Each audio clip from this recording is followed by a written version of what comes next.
Kawawang Tatay Nestor, tanaw-tanaw na lang sa apo niyang si Rina. Kasalanan mo rin yan Tatay Nestor kung bakit pa tanaw-tanaw ka na lang sa apo mo. Dahil na rin sa kagagawan mo, kung hindi ka nga ba nagmamatigas na ibalik si Rina sakaling nga di sana makakalapit ka pa sa apo mo. At sana iniisip mo sana ang ikabubuti ng apo mo, hindi yung sarili mo lang ang iniisip mo. Ayan, tuloy pati sa paglapit di mo magawa dahil takot ka. Alam ko mismo na si Rina dahil apo mo siya at naalagaan mo siya. Pero kung sana iinisip mo lang sana ang kapakanan ni Rina na gumaling, hindi sa'yo ilalayo ang apo mo.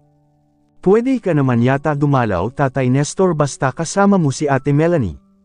Dalaw lang, huwag na huwag kang magkakamaling kunin ang apo mo dahil kalabuso sa kulungan ang bagsak mo.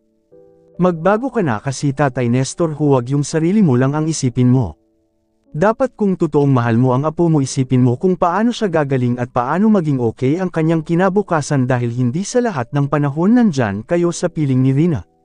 Darating ang panahon na iiwan nyo si Rina dahil tumatanda na kayo. Paano na lang si Rina, hindi rin naman siya kayang alagaan ni Ate Melanie.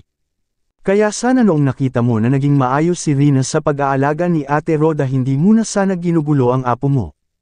Para tuloy-tuloy na ang paggaling ni Rina, ngayon alam ko napapanood mo ang mga vlog ni Ate Rhoda kay Rina, nakakatuwa dahil malaki na improvement ng apo mo dahil sa pag-aalaga ng kalingap at higit sa lahat sa pag-aalaga ni Ate Rhoda kay Rina.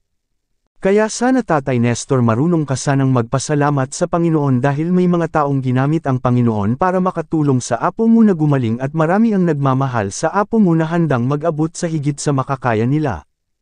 Kaya dapat maisip mo ito lahat Tatay Nestor at tanawin mo itong utang na loob mo sa Panginoon.